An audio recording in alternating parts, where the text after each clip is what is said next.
부활하셔서 우리의 소망이 되신 주님이 주시는 은혜와 평강이, 능력이 여러분 가운데 흘러넘치시기를 축원합니다. 나폴레옹 시대 프랑스 궁중에 샤른이라고 하는 이름의 시종이 있었습니다. 하루는 사소한 일로 나폴레옹 황제에게 밉게 보여서 감옥에 갇히게 되었습니다. 처음 감옥에 갇히게 되었을 때는 가족과 친구들이 자주 찾아오고 연락도 왔지만 세월이 흐르면서 차차 소식이 끊어졌고 결국에는 가족마저도 멀어지게 되었습니다. 감옥은 빛이 들어오지 않아 춥고 어두웠습니다. 샤르니는 오랜 세월 외로운 나날을 보내야만 했습니다. 무엇보다도 샤르니가 가장 힘들었던 것은 자신이 사람들로부터 잊혀지게 된다는 것이었습니다. 샤르니에게 희망은 없었고 하루하루의 삶은 무의미했습니다. 그래서 그는 어느 날 벽에 돌조각으로 이렇게 썼습니다. 아무도 나를 돌보지 않는다. 그러던 어느 날 샤르니는 감옥 바닥에 깔린 돌틈에서 푸른 싹 하나가 고개를 내밀고 있는 것을 발견했습니다. 그날부터 샤르니는 마실 물을 조금씩 아껴두었다가 그 싹 위에 부어 주었습니다. 사실 그 일은 그가 감옥에서 할 수 있는 유일한 일이었습니다. 새싹은 점점 자라나서 마침내 꽃을 피웠습니다. 꽃에서 큰 영감을 받은 샤르니는 자신이 벽에 새겼던 글을 이렇게 고쳐 썼습니다. 하나님이 나를 돌보신다. 이 일을 통해 샤르니는 자신이 감방 안에서 꽃을 지키고 가꾸듯이 하나님께서 사람들에게 버림받은 자신을 돌보고 계신다라고 하는 믿음을 가지게 됐습니다. 이후 감옥에서 핀 꽃에 대한 소문이 프랑스 전역에 퍼졌고 결국 샤르니는 감옥에서 석방될 수가 있었습니다. 감옥 바닥에 깔린 돌틈 사이에 푸른 싹 하나도 돌보시는 주님은 지금 우리도 돌보시고 우리를 위로하시고 격려하시지 않겠습니까?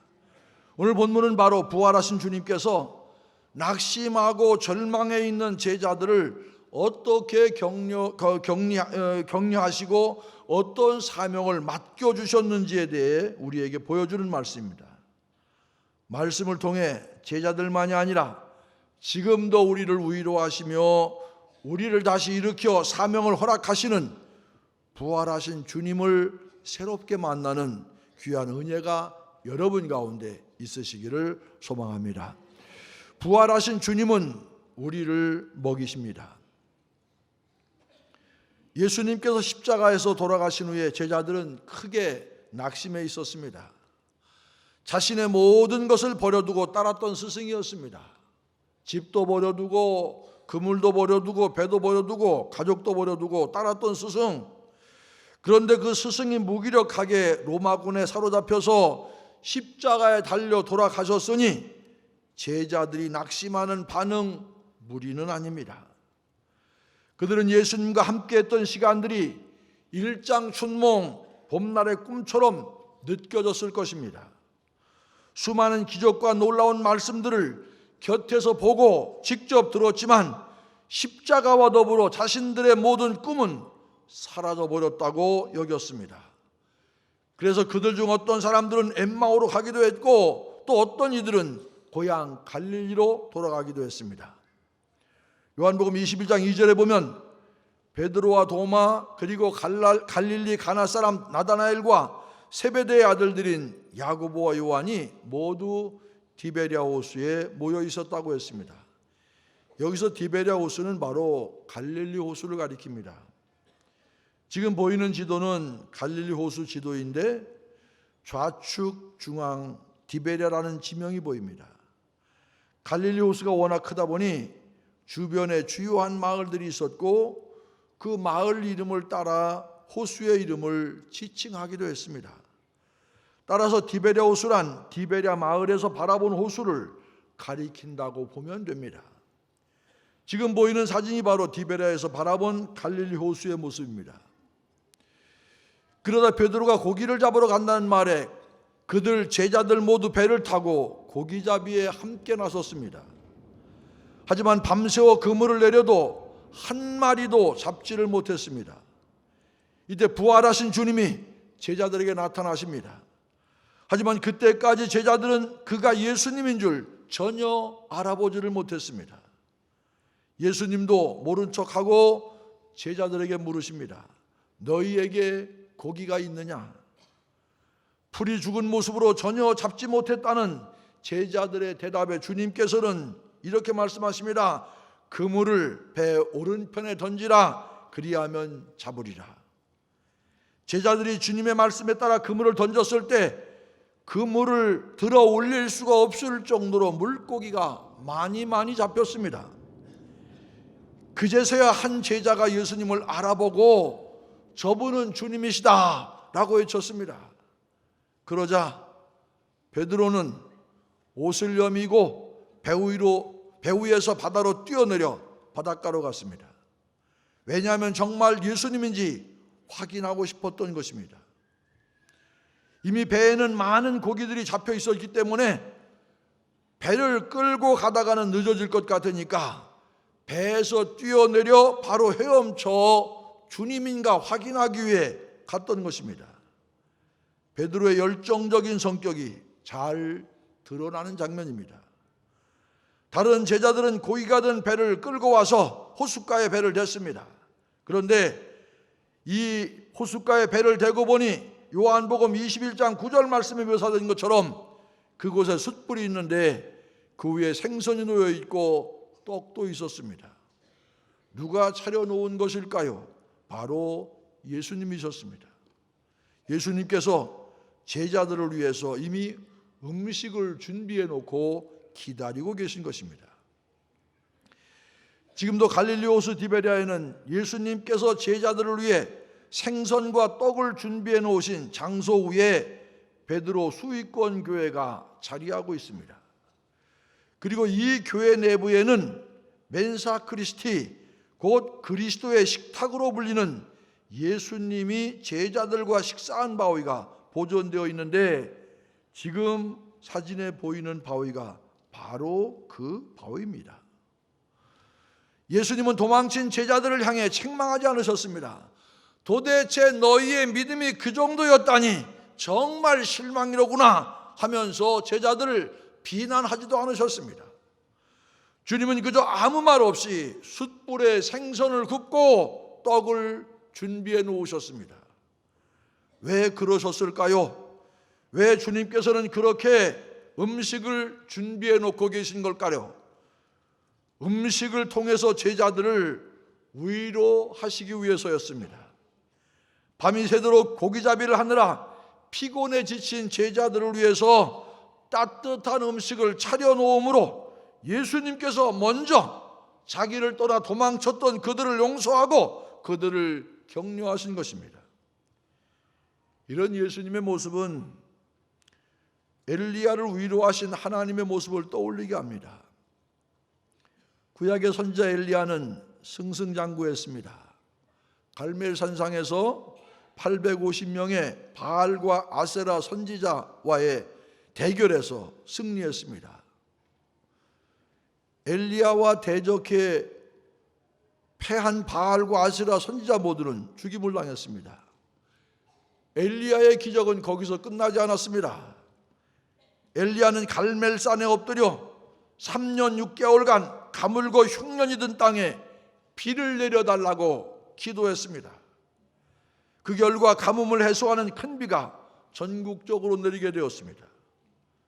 문제는 그 이후에 일어났습니다. 왕비 이세벨이 엘리야를 반드시 죽이겠다고 분이 차서 나섰습니다. 내가 내일 이맘때까지 내가 죽인 850명의 한 사람처럼 너를 반드시 죽이겠다고 나선 이세벨. 그러자 엘리야는 이세벨의 위협에 두려움을 느끼고 유대 광야로 도망을 칩니다. 수행하던 사환까지 뒤로 남겨두고 홀로 하루 종일 걸었습니다. 열왕기상 19장 4절 말씀을 보면 광야 한복판에 이르러 하나님께 죽기를 구하며 이렇게 탄원합니다. 여호와여, 넉넉하오니 지금 내 생명을 거두시옵소서. 영적 지도자로서 이방 선지자들을 당당히 물리쳤던, 그것도 한 명이 아니고 850명을 물리쳤던 기백은 모두 사라져버리고 잔뜩 겁에 질려 비참하게 하나님께 죽기를 간구하고 있습니다. 이때 하나님께서 엘리야에게 뭐라고 하셨습니까? 어떻게 선지자라는 사람이 이렇게 못날 수가 있느냐? 내가 그러고도 하나님의 사자라고 할 수 있겠느냐? 나무라고 비난하셨을까요? 아니었습니다. 하나님께서는 천사를 통해서 엘리야를 어루만져 주시며 일어나서 먹으라고 하십니다. 엘리야가 일어나 보니 그의 머리맡에 숯불에 구운 떡과 한 병 물이 있었습니다. 누가 준비해 놓은 떡과 물일까요? 바로 하나님이셨습니다. 하나님께서는 죽음의 위협 앞에 심신이 약해 있는 선지자 엘리야를 숯불에 구운 떡과 한 병의 물로 위로하셨습니다. 그렇습니다. 우리 주님께서는 베드로만이 아니라 엘리야만이 아니라 우리가 실패하고 우리가 낭망해 있을 때도 우리를 내버려 두지 않으십니다. 두려움에 떨고 있는 엘리야 선지자에게는 숯불과 구운 떡과 한 병의 물로 새 힘을 주셨고, 낙심해 있던 제자들에게는 숯불에 구운 생선과 떡으로 위로하셨습니다. 영화 배우 가운데 크리스토퍼 리브라는 사람이 있는데, 이 사람은 슈퍼맨이라는 영화 하나로 세계적인 스타가 되었습니다. 그래서 영화는 슈퍼맨 4편까지 만들어질 정도로 세계적으로 큰 성공을 거두면서 슈퍼맨 곧 크리스토퍼 리브라는 공식을 만들 정도가 되었습니다. 하지만 1995년 크리스토퍼는 승마 도중에 말에서 떨어져 중상을 입었습니다. 승마 경험도 많고 안전장구를 갖췄음에도 불구하고 부상은 심각했습니다. 의사는 그를 향해서 전신마비가 될 것이라 그렇게 말했습니다. 목 아래를 움직일 수조차 없었습니다. 심지어 호흡조차도 기계에 의존할 수밖에 없었습니다. 아들의 사고 소식을 듣고 중환자실로 찾아온 어머니에게 크리스토퍼는 이렇게 말합니다. 어머니, 이제 제 인생에서 남은 것은 하나도 없네요. 그러니 제 몸에 부착된 모든 의료 장비를 제거해 주세요. 한참을 침묵하던 어머니는 아들의 말에 동의해 주었습니다. 그러나 그때 아내 데이나가 다노에게 말합니다. 당신은 아직도 제 남편이에요. 저는 지금도 당신의 모습, 당신의 지금 그대로를 사랑해요. 크리스토퍼 리브는 아내의 말에 감동해 용기를 내게 됩니다. 비록 영화배우로서의 인생은 끝났지만 자신이 해야 할 일이 남아있다고 믿게 되었습니다. 이후 아내의 헌신적인 사랑에 힘입어 그는 다시 일어섰습니다. 기계장치의 도움 없이도 30분 정도는 스스로 호흡할 수 있게 되었고, 죽었던 감각이 어느 정도 되살아났습니다. 그는 크리스토퍼 리브 재단을 설립해서 자신과 같은 마비 환자들의 치료와 재활을 위한 사회활동에도 활발하게 참가했고, 미국 마비연합재단 대표를 맡기도 했습니다. 이런 분야에 대한 리브의 공헌은 매우 대단한 것이어서 척수 손상과 관련된 의학적 연구가 더 활성화되었을 뿐만 아니라 그에 대한 사람들의 사회적 관심도 크게 높아졌습니다. 2004년 10월 10일 그가 세상을 떠나자 사람들은 그를 진정한 슈퍼맨, 리얼 슈퍼맨이라 그렇게 불러주었습니다.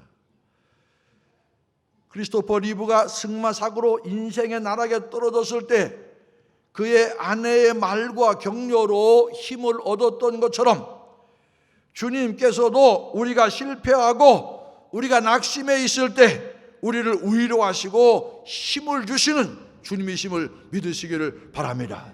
그 주님께서 사망과 어둠의 권세를 모두 이기시고 부활하셨습니다. 그리고 다시 살아나셔서 제자들에게 나타나셨습니다. 부활하신 주님께서는 오늘 우리에게도 찾아와 빵과 포도주를 건네주십니다.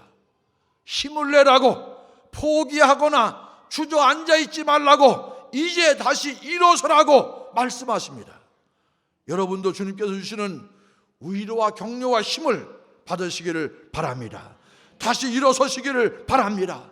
내가 어떤 일을 겪었던, 어떤 실수를 저질렀던, 어떤 아픔과 상처를 경험했던, 그것은 그리 중요한 것이 아닙니다. 이제 여러분들이 바라보아야 할 것은 부족하고 나약한 자신이 아니라, 한없이 모자란 자신이 아니라 바로 부활하신 우리의 소망이 되신 우리의 구세주 예수님입니다.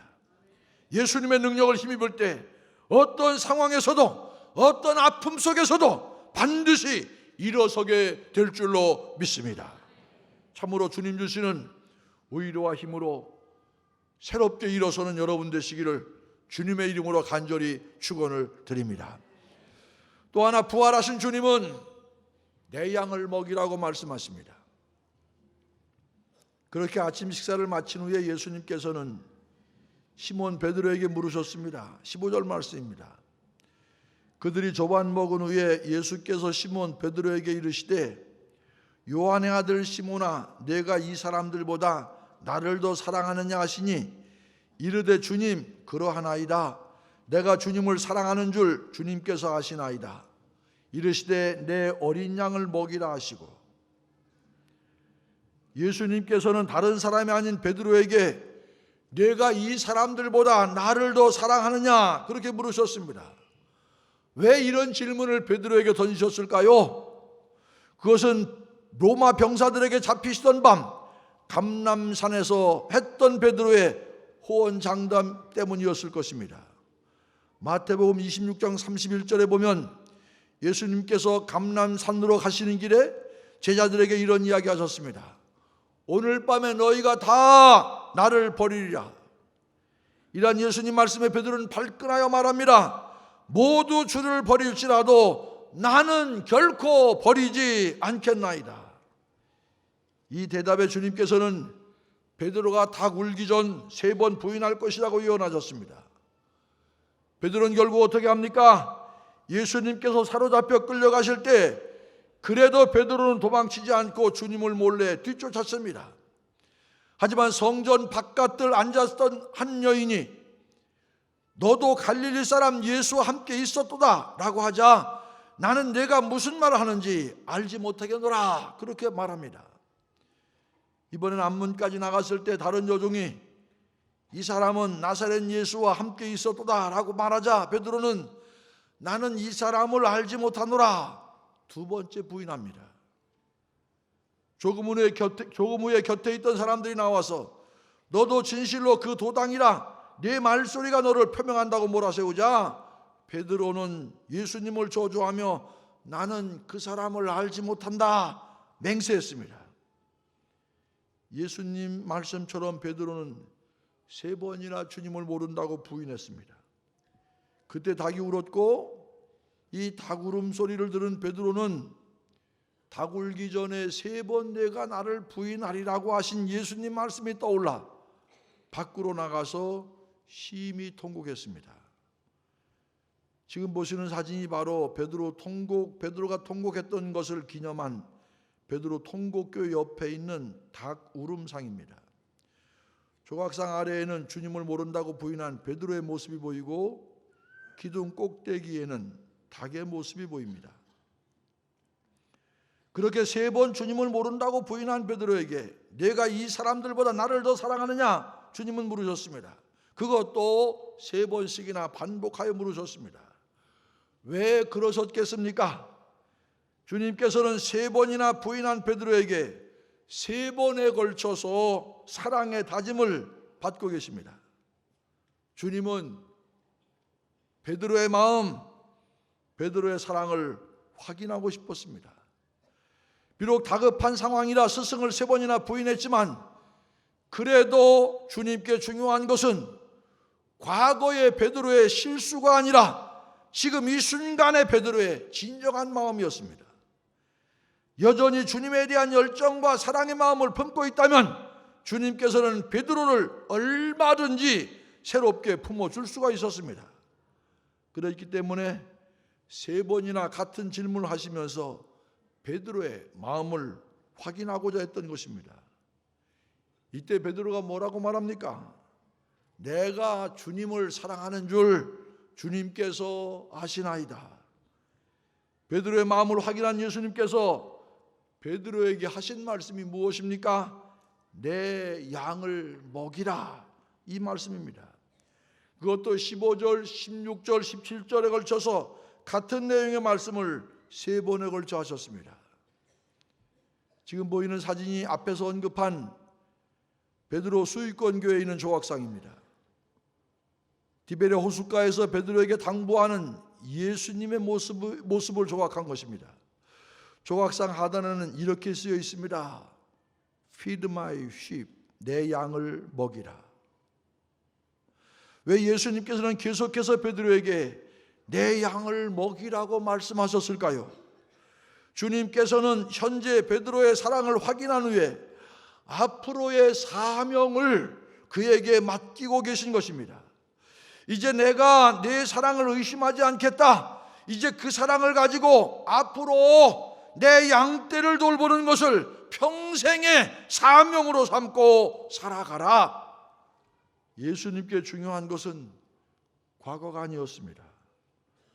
과거에 얼마나 깨끗하게 살았는지, 과거에 주님을 배신했는지, 아니면 의리를 지켰는지 이런 것 따져묻지 않았습니다. 주님께 중요한 것은 오직 지금 주님을 사랑하는 마음을 품고 있는지 아닌지, 그리고 앞으로 목자의 마음을 품고 양떼를 돌보는 것을 자신의 사명으로 삼고 살아갈 것인지 아닌지, 이것을 주님은 관심하고 있습니다. 주님께서는 그런데 베드로에게만 그런 것이 아닙니다. 부활한 주님을 우리의 구세주로 고백하는 우리 모두에게도 동일한 것을 원하십니다. 지금 주님을 진심으로 사랑하고 있는지, 그리고 주님의 양떼를 돌보는 것을 자신의 사명으로 삼고 있는지를 우리에게 묻고 계십니다. 마가복음 6장 34절을 보면 이런 말씀이 있습니다. 예수께서 나오사 큰 무리를 보시고 그 목자 없는 양 같음으로 인하여 불쌍히 여기사 이에 여러 가지로 가르치시더라.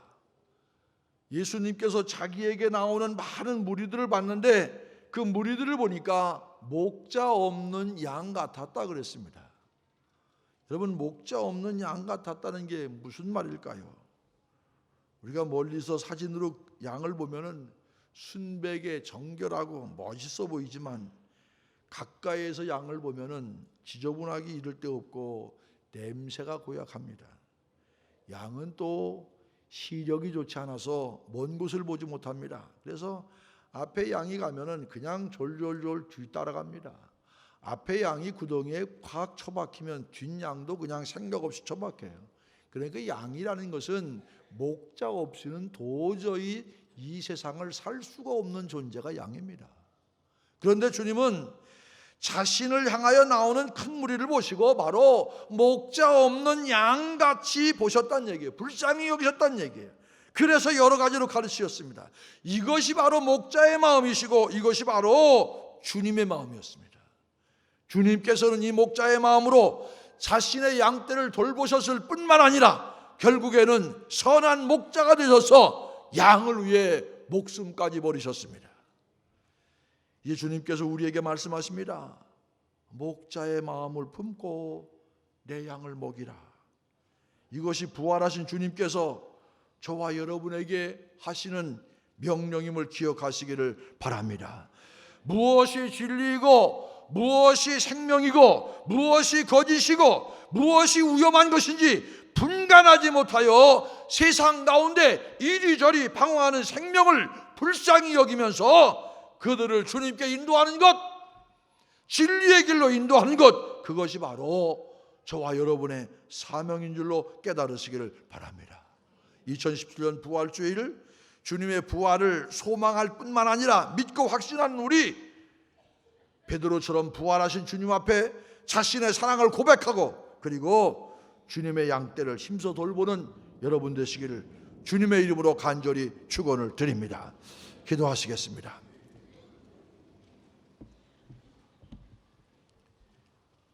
부활하신 주님께서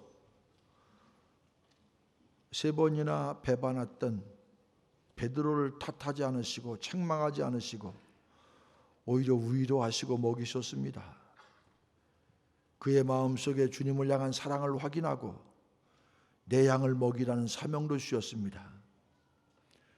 2017년 부활주의를 맞이하는 우리 춘천중앙교회 성도들 마음속에 부활을 믿는 우리가 무엇을 해야 할지를 오늘 말씀을 통해 깨닫게 하시고 무엇이 진리이고 무엇이 참인지를 분간하지 못하는 세상 가운데 방황하는 생명들을 주 앞에 인도하는 귀한 사명을 잘 감당할 수 있도록 인도하여 주시옵소서. 우리만 구원의 기쁨을 누릴 것이 아니라 그들에게도 구원의 길을 선포하고 인도하는 귀한 사명 감당케 하여 주시옵소서. 이 시간 부활절을 기억하며 우리에게 구원을 주신 주님께 감사하여 귀한 절기헌금을 주 앞에 봉헌하려고 합니다. 이 절기헌금 속에 우리의 신앙의 고백이 있습니다. 우리의 주님을 향한 사랑이 있습니다. 찬양이 있습니다. 받아 주시옵소서. 이 물질이 쓰여지는 곳에 하나님의 영광, 하나님의 구원이 선포되는 역사가 나타나게 하여 주시옵소서. 예수 그리스도의 이름으로 간절히 기도드립니다. 아멘.